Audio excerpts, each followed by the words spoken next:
예, 제가 이 장신대 이 대학원에서 이제 신약을 전공했는데, 그때 수업 시간에 이 바울 신학, 특별히 바울이 그리스도의 사랑을 어떻게 이해하고 있는가, 사랑이 무엇인가에 대한 걸 가지고 이렇게 좀 이야기한 적이 있었습니다. 교수님이 그때 이제 사랑은 모든 율법의 완성이다. 그리고 이제 사랑과 관련된 여러 가지 이제 하나님 말씀을 이렇게 저에게 이제 설명해주고 학생들한테 가르쳐주고 있는데, 오늘 본문에 있는 갈라디아서 6장 2절 말씀을 또 인용한 거예요. 그것도 사랑에 관련된 것이다. 그리스도의 사랑을 사도 바울이 이렇게 잘 표현한 것이 여기 이 말씀이다라는 이야기를 했습니다. 한번 2절을 같이 한번 읽어보겠습니다. 갈라디아서 6장 2절 시작. 너희가 짐을 서로 지라 그리하여 그리스도의 법을 성취하라. 여기 보면 사랑이라는 말이 없어요. 사랑이라는 말이 없는데 바울이 사랑을 그리스도의 법이다라는 말로 표현했다라는 것입니다. 그리스도의 법이 뭐냐? 그리스도의 법이, 그리스도가 우리에게 주시는 법이 뭐냐? 그건 사랑이라는 거죠. 그래서 이것도 사랑에 속하는 그런 말씀이다 하는 것이, 제가 그 수업을 들으면서 굉장히 도전이 됐어요. 아, 그리스도의 법이 사랑이구나. 그러면 사랑을 또 아주 쉽게 잘 설명해 주는 것이 바로 이 말씀인 거예요. 사실 사랑이 우리가 좀 이해하기가 어렵고 사랑이 범위가 굉장히 이렇게 넓잖아요. 근데 이 사랑을 너희가 서로 이 짐을 서로 지는 것이다. 서로 짐을 지는 것이다. 상대방의 짐을 내가 지어주고 또 나의 짐을 또 상대방이 이렇게 져주는 것이, 그게 사랑의 모습이고, 그게 바로 그리스도의 법을 이렇게 성취하는 그런 모습이다. 이런 말씀을 듣고 참 도전이 많이 됐습니다. 그래서 지금도 사랑 그러면 그건 그리스도의 법이다. 여러 법이 있지만 법이다. 이 총회 같은데, 혹시 여러분 잘 모르겠지만 총회나 노회에서 어떤 여기 문제가 생기면 이런 걸 제안하는 이렇게 회원들이 있어요. 법이요라고 나와요. 법이요. 법이야 뭐냐면 이 노회나 총회 법에 따라서만 결정하자라는 거예요. 다른 것에 대해서는 뭐 생각하지 말고, 그러니까 그 사람의 어떤 형편이나 그 교회의 어떤 형편이나 상황을 보면서 어떤 일을 결정하지 말고 이 법에 따라서만 결정하자라는 거예요. 그러면은요, 진짜 아주 무서워요. 아주 그냥 법에 따라서만 하면 이 잘못된 사람을 아주 이렇게 강하게 이렇게 처벌할 수 있거든요. 아니면 그 사람을 이렇게 배려해 주지 않고 그냥 어떤 일을 이렇게 결정해 버리기 때문에, 사실 법이요라는 말이 맞으면서 굉장히 부담스러운 말이에요. 근데 사실은 법이 있는데, 그 법이 진짜 이 글로 써진 어떤 이 노예법이나 뭐 교회법이나 뭐 성경에 있는 그런 여러 구절들이 아니고, 진짜 법은 사랑이다라는 거예요. 그리스도의 법이잖아요. 법이요라고 하면 사랑으로 행하면 그게 그리스도의 법으로 행하는 것이고, 사랑 없이 행하면 그게 아무리 뭐 말씀을 따른다고 하든 뭘 한다고 하든 그건 법이 아니라는 거예요. 고린도서 13장에 나온 대로 사랑이 없이는 아무것도 아니다라는 거예요. 그 어떤 것도, 믿음도 뭐 또 사랑이 없이는 뭐 우리가 뭐 이렇게 남을 위해서 자기 몸을 불사르게 내어준다 할지라도 사랑이 없이는 그게 아무런 자기에게 유익이 되지 않는다라는 거예요. 그러면서 우리는 이 서로 짐을 지는 것이 무엇인가 하는 것을 늘 생각해 보는 것이 참 좋을 것 같습니다. 서로 짐을 지는 것을 아주 잘 보여주는 하나의 예가 있는데, 그것은 제가 생각하기로는 철새들이 아주 먼 길을 이동해 갈 때 그들이 행동 취하는 것이 서로 사랑의 법을 성취하는 모습이다 생각을 합니다. 정말로 이렇게 수천 킬로, 아주 또 어떨 때는 막 이 대륙을 이렇게 횡단해서까지 철새들이 무리를 지어서 가는 것이 얼마나 힘들고 어렵습니까? 굉장히 서로 간에 이렇게 짐을 진 거죠. 거기에는 어떤 이 철새는 이제 막 이제 태어나서 처음으로 이렇게 이제 이동을 해보는 그러한 철새도 있을 것이고, 또 어떤 철새는 이렇게 좀 나이가 너무 너무 이렇게 노쇠해가지고 힘이 없는 철새도 있을 거예요. 예. 근데 그들이 짐을 어떻게 지냐? 먼저 그들은 V자형으로 간다고 그러지 않습니까? V자형으로. 제일 앞에 한 마리가 앞에서 이렇게 이끌고, 그 뒤에 이제 V자형으로 이제 뒤를 이어서 철새들이 가는데, 앞에 가는 새가 이렇게 날개짓을 해가지고 이렇게 바람을 일으키면 그 뒤에 그 바람을 가지고 몸이 뜨게 하는 이렇게 양력이 뒤에 생긴다는 겁니다. 그래서 뒤에 있는 새는 앞에 있는 새가 이렇게 날개짓으로 인해서 생긴 그 바람을 이용해 가지고 좀 더 이렇게 몸이 이렇게 가볍게 떠서, 쉽게 떠서 이렇게 날개짓을 할 수 있다라는 겁니다. 그래서 연구해 보니까 혼자서 나는 새보다도 이렇게 양력을 받아서 앞에 있는 새의 바람을 받아서 날아가는 새가 이미 11%에서 14% 좀 더 이렇게 수월하게 쉽게 날개짓을 하면서 날아갈 수 있다라는 것입니다.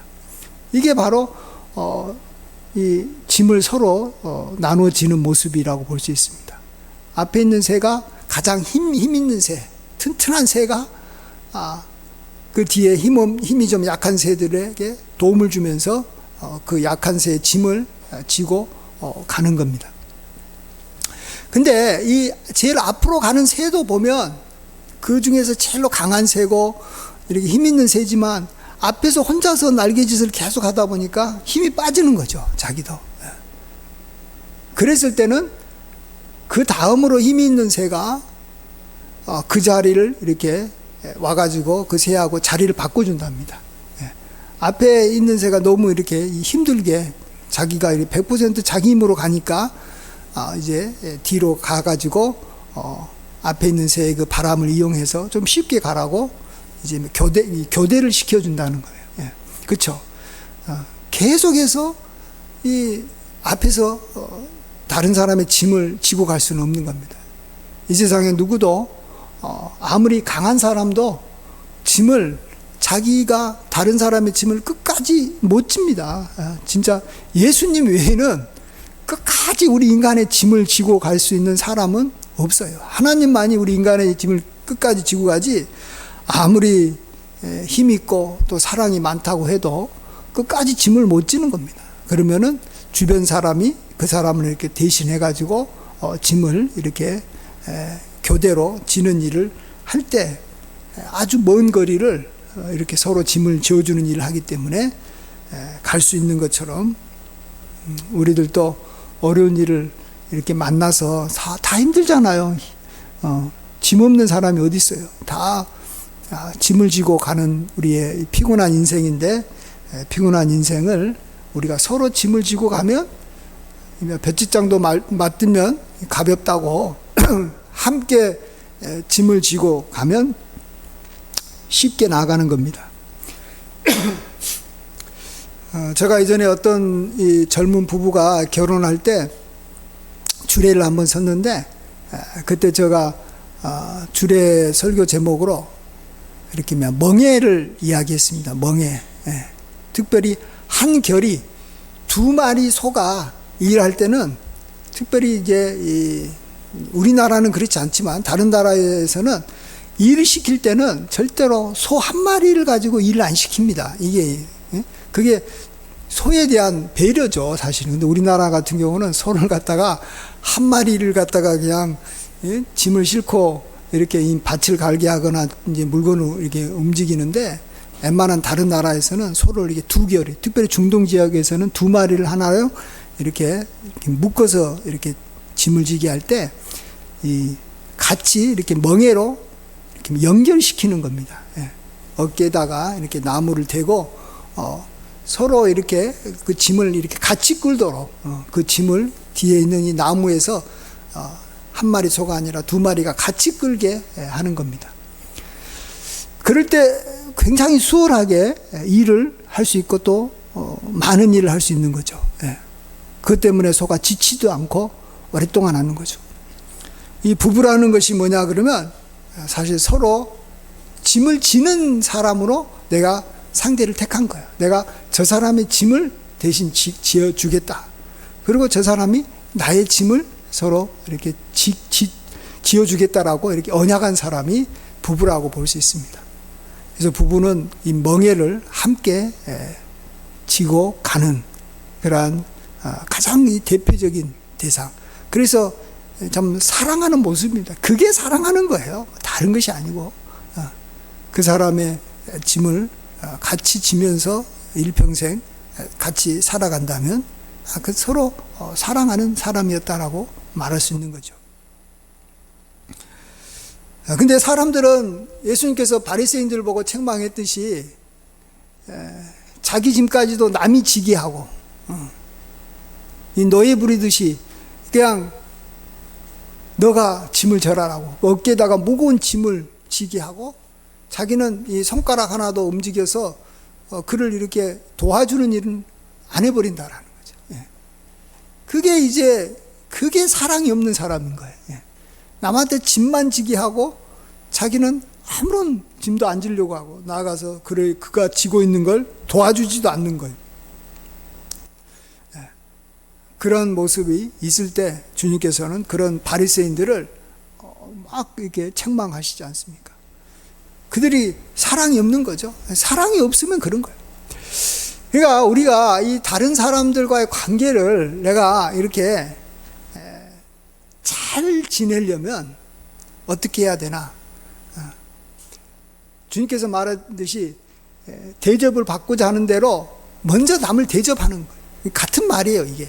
그러니까 이 상대방이 원하는 거, 상대방이 이렇게 짐을 좀 가지고 있는 짐을 내가 이렇게 져줘야지, 내가 그의 짐을 이렇게 덜어줘야지라는 마음으로 상대방에게 다가가서 뭐가 어렵냐고 물어보고 그 어려운 것을 내가 대신 이렇게 져주려고 하는 마음으로 사람 만나면 사실 누구하고도 이 갈등이 생길 수가 없죠. 서로 부딪히지는 않은 거죠. 상대방이 나를 좋아하니까 내 짐을 대신 이렇게 져주려고 한 사람을 싫어하는 사람이 누가 있어요? 상대방이 나를 좋아하니까 나하고 충돌하지가 않습니다. 근데 내가 저 사람 때문에 좀 이렇게 편하게 살려고 나의 짐을 상대방한테 이렇게 지게 하려고 하면서 상대방을 이용해서 내가 좀 편하게 살려고 하는 마음으로 상대방을 대하기 시작하면 상대방도 나에 대해서 거부감이 일어나고 부담감을 느끼면서 나를 바라보겠죠. 그리고 또 내가 원하는 것만큼 또 상대방이 나의 짐을 대신 안 줘주니까 상대방에 대해서 이렇게 원망이 생기고 불만이 생기는 거죠. 왜 당신은 나한테 필요한 짐을 안 줘줍니까? 자녀가 부모한테도 그럴 수도 있고 아내가 남편한테도 그럴 수도 있고 남편이 아내한테도 그럴 수 있고 우리가 또 옆에 있는 사람들한테 관계에서 우리가 정말 이 상대방의 짐을 내가 대신 져주려는 그러한 생각으로 다가만 갈 수 있다면 관계가 모든 사람들하고 잘 맺어질 수 있다는 겁니다.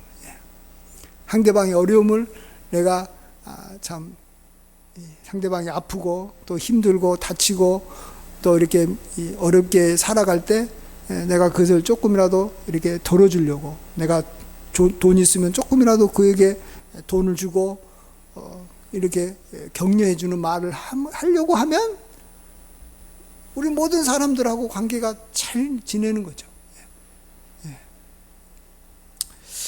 그래서 우리는 서로 이렇게 짐을 지는 거 나만 일방적으로 질 수는 없습니다. 그러면 또 하나님께서 언젠가는 나의 짐을 대신 져줄 수 있는 사람을 나에게 보내주실 때 또 그때도 우리가 그걸 감사하고 이제 그걸 은혜롭게 여기고 또 그걸 받아들일 줄 알아야 됩니다. 예. 그래야지만 우리는 살아가는 거예요. 끝까지 어떤 사람은 나는 누구의 도움도 안 받고 나는 내 힘을 내 혼자 힘으로 지고 끝까지 살겠다 하는 사람들이 있어요. 자기 의에 사로잡히고 남한테 폐를 하나도 안 끼치면서 나는 살아가겠다 하는 사람들이 있어요. 근데 그런 사람들은 자기가 힘이 있고 뭐 일들이 잘 풀릴 때는 아무런 문제가 되지 않는데, 사람이 살다 보면 그런 것 같아요. 사람이 살다 보면 진짜 자기 힘으로는 도저히 할 수 없는 일들이 벌어지는 거죠. 저도 이전에 뭐 지방에서 이렇게 목회할 때는 내 힘으로 다 할 수 있었던 것 같고 어떤 분이 안 도와줘도 되는데, 이제 그 교회에서 나와서 이제 개척하려고 하다 보니까 진짜 뭐 하나하나가 남의 도움이 안 받으면 안 되는 거예요. 그럼 어쩔 수 없으니까 우리가 남한테 도움을 사실 받고 싶은 사람이 누가 있어요? 받고 싶은 사람 한 사람도 없어요. 자기 힘으로 자기가 혼자 힘으로 개척하고 혼자 힘으로 이렇게 살아가고 싶지, 누가 도움을 받으려고 한 사람이 누가 있어요?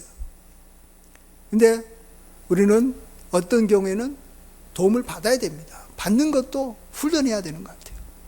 그러니까 은혜의 강한 자다, 그렇게 표현하면 성경에는 그리스도 안에서 은혜의 강한 자. 은혜라는 것이 뭐예요? 수고하지 않고도 어떤 대가를 내가 얻는 것을 은혜라 그래요. 사람들은 노력한 대로 이렇게 얻는 것만 생각하는 것이 하려고 그걸 좋게 생각하고 나아가는데 그게 맞는 말이죠. 그래서 여기서도 각각 자기의 짐을 자기가 져야 되는 것이 기본이지만, 어떤 경우에는 우리가 나의 짐을 다른 사람이 이렇게 져준다고 할 때 그런 사람을 우리가 이렇게 받아들일 줄 아는 그런 이 마음도 필요합니다. 왜냐하면 아까 말한 대로 우리가 우리 짐만 내가 지고 늘 살 수는 없는 것 같아요. 예. 결혼해가지고 아이를 이렇게 낳고 또 둘째도 낳고 이러면은 혼자서 두 아이 양육 못 하거든요. 예. 그럴 때는 뭐 친정 부모님이라도 어머니라도 와가지고 도움을 받아야 되고, 안 되면은 주변에 이 사람들한테 이렇게 돈을 써서라도 도움을 받아야 되는 거예요. 예. 우리가 남한테 도움을 받고 살아가는 것이 이렇게 필요할 때는 반드시 그것을 우리가 이렇게 받아들일 줄 알아야 되는 것 같아요. 특별히 나이가 많아지고 이제 세월이 지나가면 갈수록 남의 짐을 내가 사실 이렇게 져주는 일도 해야 되지만, 다른 사람이 나의 짐을 이렇게 지도록 나의 짐을 그에게도 알려주고 맡겨줄 수 있는 그런 넉넉한 마음도 이렇게 필요한 것을 보게 됩니다. 우리가 이 짐을 이렇게 남의 짐을 우리가 지고 가고 또 나도 남에게 짐을 이렇게 져주기를 바라면서 또 우리가 살 수밖에 없는 인생인데, 그래서 서로 짐을 지게 되는 인생인데, 우리가 사실 이렇게 꼭 져줘야 되고 또 그러면서도 또 이게 지기가 굉장히 힘든 게 있는데 뭐냐 그러면 그 사람이 죄를 지었을 때입니다. 그 사람이 잘못했을 때예요.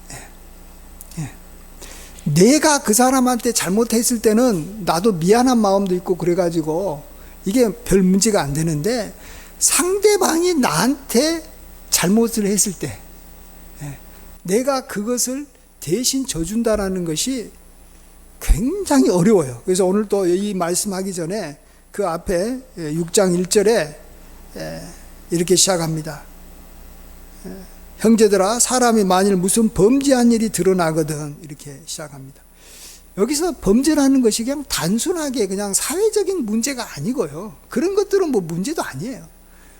사회적으로 어떤 사람이 범죄하고 살인하고 뭐 도둑질한 게 아니라 나에게도 피해가 되는, 나에게도 해가 끼치는 어떠한 죄를 지었다라는 것이 드러났을 때, 그러니까 그 사람이 잘 몰랐는데 뒤에서 나를 이렇게 계속 힘들게 한 것이 드러난 거예요.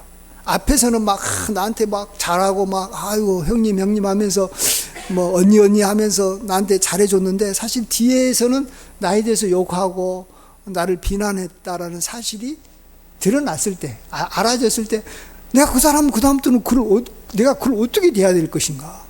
이렇게 저기 나쁜 사람, 나에게 해를 끼친 사람, 어떤 때는 이 금전적인 어떤 피해가 이제 나에게 주어졌을 때, 그것이 드러났을 때, 자, 그랬을 때 우리가 그 사람이 굉장히 무거운 짐을 이제 지게 됐죠. 그 사람이 이제 자기의 죄값을 치러야 되니까.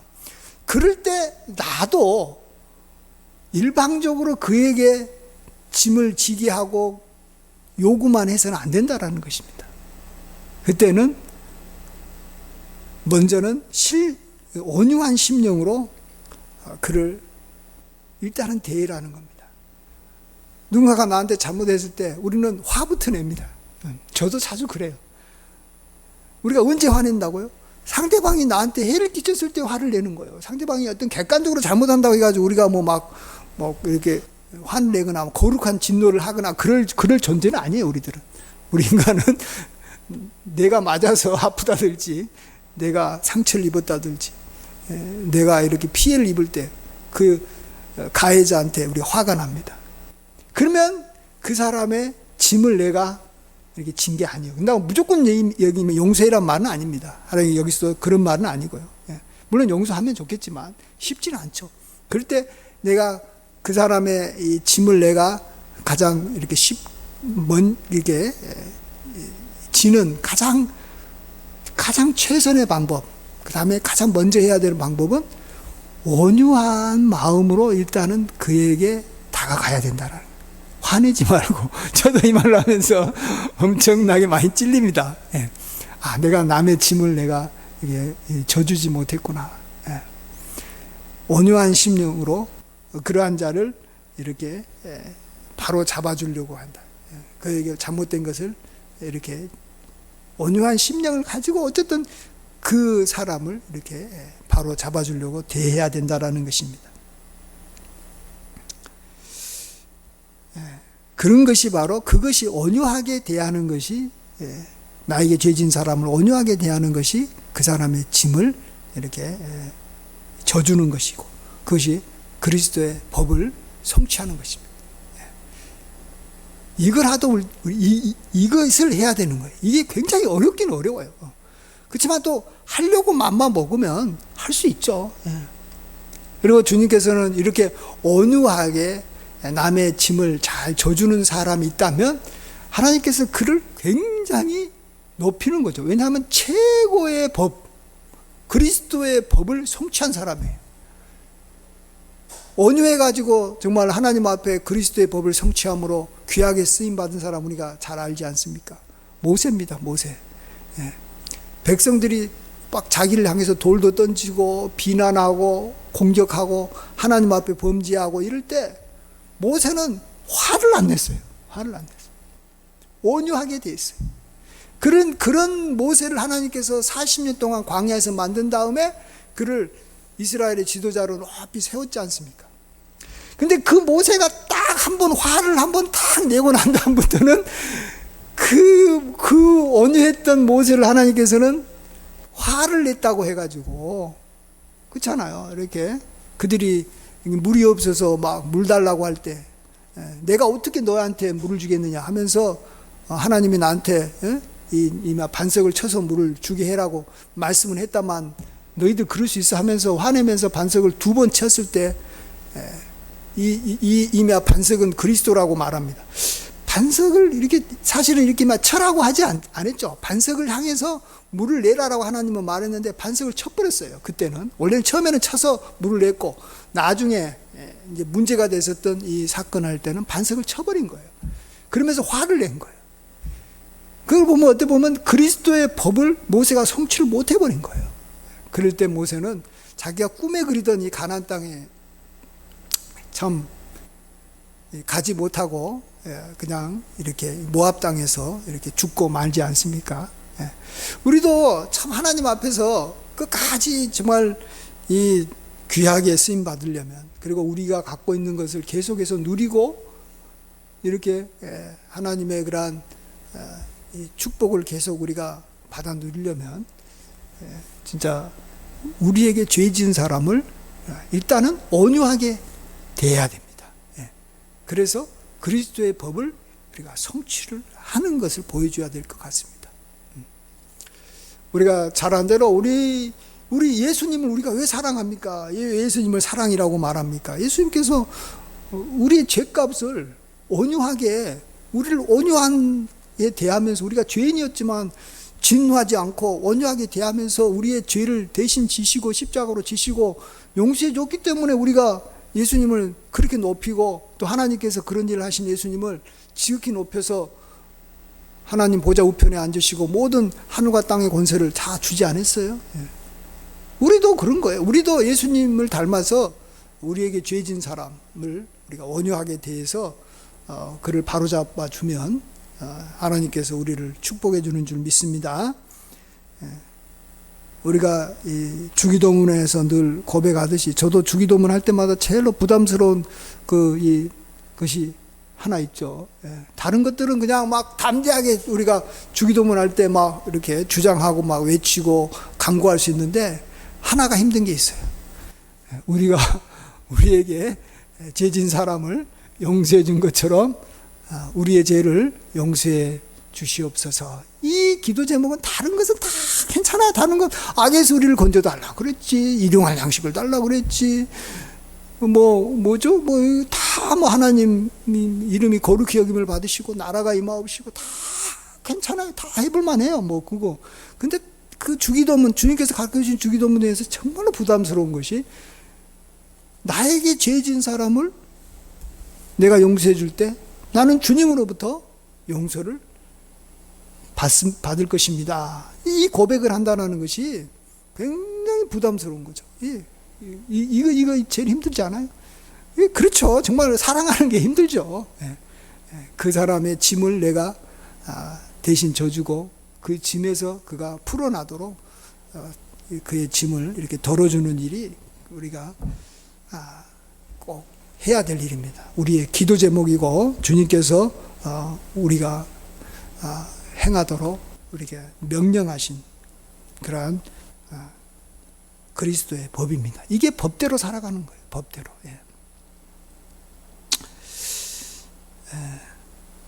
그래서 오늘 짧게 마치겠습니다. 우리가 참 그리스도의 법, 사랑의 법, 그것은 우리가 서로 짐을 이렇게 져줌으로써 성취하는 것이다. 부모는 자녀의 짐을 져주고 온유하게 대하고, 자녀도 부모를 온유하게 대하고, 잘못했을 때, 우리가 서로 이렇게 문제가 없을 때는 서로 사랑하고 서로 잘 지낼 수 있겠습니다만, 우리가 우리에게 죄진 사람이 이렇게 나타났을 때, 드러났을 때 그를 어떻게 대할 것인가, 그것이 우리로 하여금 그리스도의 법을 성취할 것인가 말 것인가를 결정해서 정말 하나님 앞에 귀하게 끝까지 쓰임을 받도록 이렇게 이끌어 줘야 됩니다. 그렇게 우리가 쓰임을 받을 수 있도록 우리가 서로 짐을 지면서 살아가야 되는 줄 믿습니다. 이러한 은혜가 함께 하시길 주의 이름으로 간절히 축원드립니다. 기도하겠습니다. 사랑과 은혜가 충만하신 아버지 하나님, 우리가 죄인 되었을 때 우리의 짐을 대신 지시고 십자가에 달려 대속의 은혜를 베풀어 주셨음을 감사합니다. 또 하나님 아버지는 날마다 우리의 짐을 대신 져주시고 또 이렇게 우리의 짐을 이렇게 가볍게 해주시는 것을 감사합니다. 주님께서 우리에게 또 짐을 져주시게 하는 것도 다 쉽고 가벼운 짐만 우리에게 주시고, 또 그 짐을 주님께서 함께 멍에를 함께 지면서 또 우리에게 가벼운 짐을 주심을 우리가 잘 감당할 수 있게 해주심을 감사합니다. 아버지 하나님, 이제 우리가 이 땅에 살아가는 동안 우리에게 죄진 사람을 우리가 온유함으로 대하고, 그러므로 말미암아 그의 짐을 이렇게 가볍게 해주고 그리스도의 법을 성취하면서 살게 도와주시옵소서. 우리가 꼭 사랑의 법을 성취할 수 있도록 도와주시옵소서. 감사드렸고 예수님의 귀하신 이름으로 간절히 기도하옵나이다. 아멘.